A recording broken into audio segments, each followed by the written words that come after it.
He's so good. Yeah. Okay.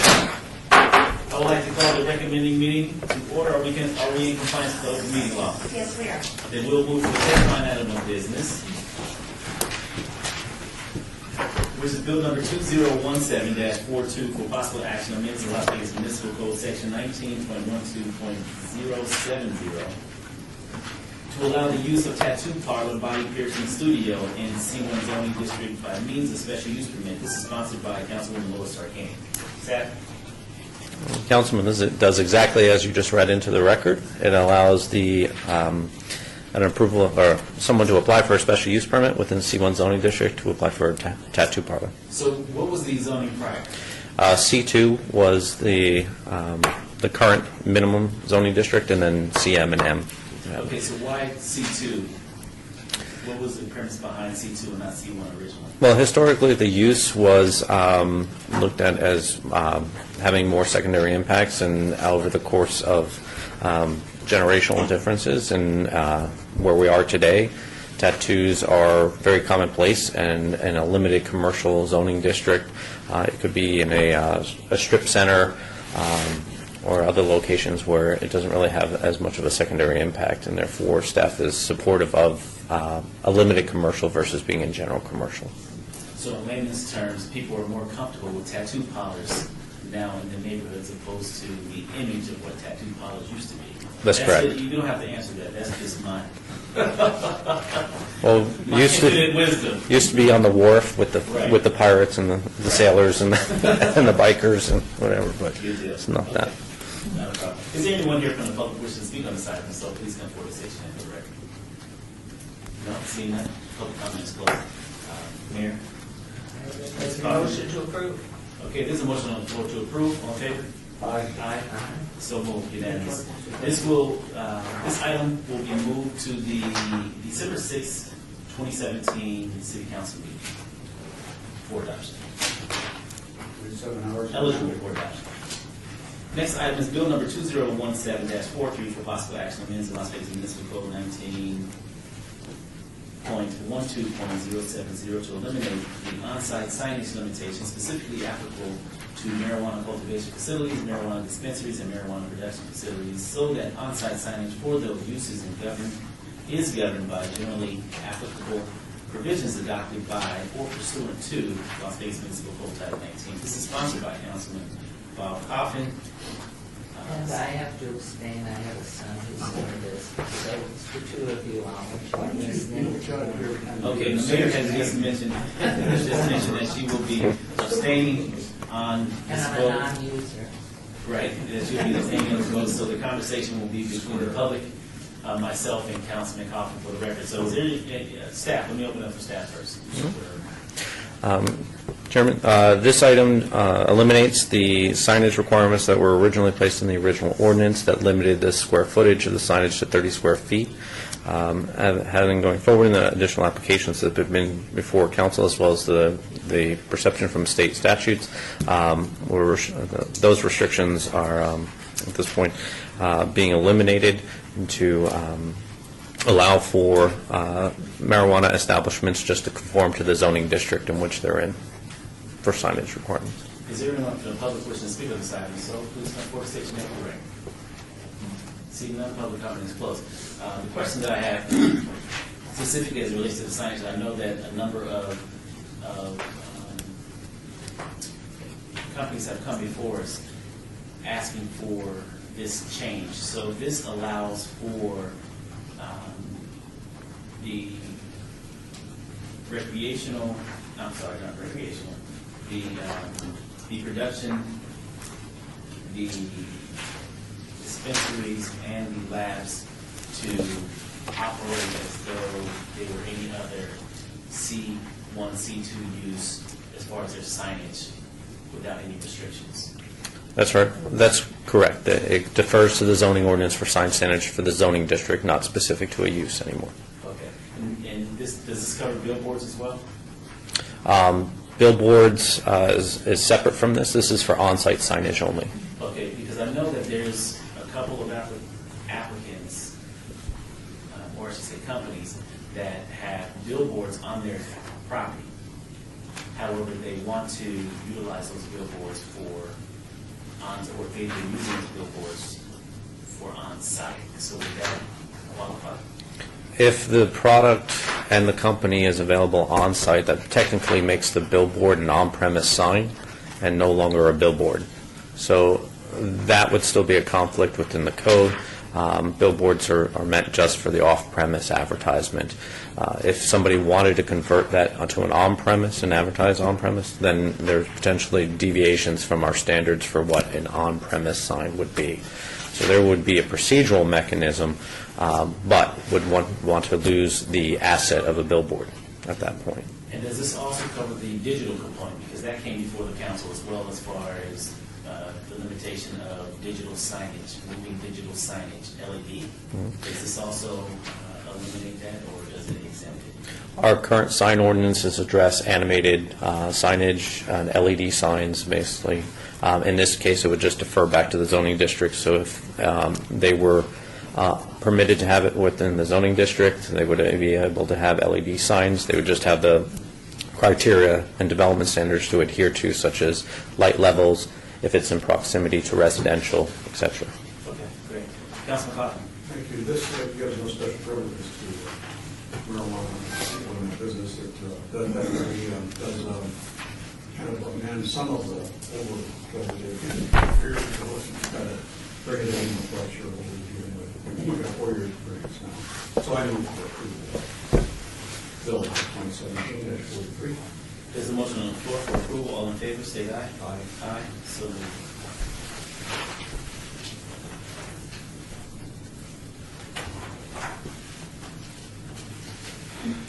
The next bill is bill number 2017-44 for possible action on amendments to Las Vegas Municipal Code 19.18.020 and Las Vegas Municipal Code 6.50.2.020 to amend the definition of convenience store to eliminate the minimum size requirement for a convenience store located in a mixed-use development sponsored by Councilman Bob Kaufman. Staff. Mr. Chairman, this bill allows for convenience stores to be located in mixed-use developments and lowers the minimum square footage requirement to 1,200 square feet, where they were required to meet the minimum of 5,000 square feet. Mixed-use developments tend to have smaller tenant spaces available on the ground floor, and this ordinance would allow those convenience stores now to exist in mixed use as long as they meet the 1,200 square foot minimum. Okay. And how are we defining mixed-use development? The current code defines mixed-use development as ground-level commercial with residential above. Mixed-use projects require special use permits to be obtained as part of their overall site development review. This could be anything from a high-rise condo mixed-use development, which is the majority of the downtown mixed-use development we have. Is there a boundary as far as this ordinance is concerned, as far as the downtown overlay district? No, it would be the qualifier would be it has to be part of an approved mixed-use development. Okay, so the Ogden would be an example, as well as what's the name of the Jewel? The Jewel? Yes, that is correct. Okay, good. Anyone from the public wishing to speak on this item? If so, please come forward, state your name for the record. Seeing none, start the comments closed. Mayor? There's a motion on the floor for approval. All in favor? Aye. Aye, so moved. Mr. Chair. Yes, each bill moved out of committee today will be eligible for adoption at the City Council meeting of December 6, 2017. Thank you. Thank you so very much. Bill number 2017-45, possible action on the municipal code provisions to change the name of the downtown Centennial Plan overlay district to the downtown Las Vegas overlay district, and to make corresponding changes regarding references to the downtown Centennial Plan. This is sponsored by Councilman Lewis, staff. Mr. Chairman, this bill seeks to take the next steps on the 2045 master plan by consolidating the existing downtown Centennial planning, retaining downtown Centennial plan, retaining all of the development standards, just condensing it, and as well as paving the way for the individual districts in the future for the form-based code. Mr. Summerfield's also here if you have any additional questions on this ordinance. Mr. Chairman, if I could ask? Yes, ma'am. I would like to know if there are any changes to this, or is it only in the nomenclature, taking out the word centennial? Through you, Mr. Chairman, yes. So there are no substantive changes in this ordinance. It really is exactly what we call it, a transition document. We transitioned from the Centennial Plan. We consolidated those standards. There was a lot of duplicated standards in there for each district. They essentially all had the same standard. So we shrunk down the footprint of the document, and by this amendment, we will incorporate it into Title 19 as an appendix. And as Director Lowenstein mentioned, we include some language to deal with the future transition as we continue to take those areas that weren't a part of the Centennial Plan and have added those to the Downtown Master Plan area. How do we treat those in terms of if a project comes before you that is meeting the vision and intent of the plan, but because the Title 19 standards doesn't have the same leniency in terms of standards that the old Centennial Plan area has. So no substantive changes. It creates a transition for the new areas and really just kind of does some house cleaning. Housekeeping. Mr. Chairman, one more thing. Will this be available, assuming it passes on December 6th? Will this be available online for everyone? Through you, Mr. Chairman, yes. So we are actually working with staff this week to make sure the staff is very clear on what the changes are and where the new information would be located, with the expectation that it would be published based on the way the charter works. It would become effective essentially Sunday, so we will make sure that all the links and all of the documentation are updated as of Monday morning so that the community and staff can get to the right references going forward. Thank you. Anyone from the public wishing to speak on this item, Ms. Lowe, please come forward to state your name for the record. Seeing none, public comment is closed. Chairman, Yes. if you're almost ready for a motion, I have a proposed amendment. Yes, sir. After the bill was introduced. Your name? Sorry, Val Steve, Deputy City Attorney. Thank you. After the bill was introduced, we noticed a couple of items that we had missed. If you remember, earlier this year, you adopted a new nightclub waiver provision that allowed areas within the office court district to approach the council for a waiver, I believe. And we by changing the name of the district, no longer using office court district, we would essentially do away with that change, and consistent with not wanting to change anything substantive in this ordinance, we would add around page 9 is where that language needs to take place, so there would be a new provision allowing for a waiver for proposed nightclubs within the former office court district, and we describe the boundaries as those were called out in the old downtown Centennial Plan, just to make sure that change isn't done away with by this means. And then later on in the ordinance, we left out the cleanup that we needed to do regarding the urban lounge, so there'd be a new section to change the reference in the urban lounge provisions to downtown Las Vegas overlay district rather than downtown Centennial.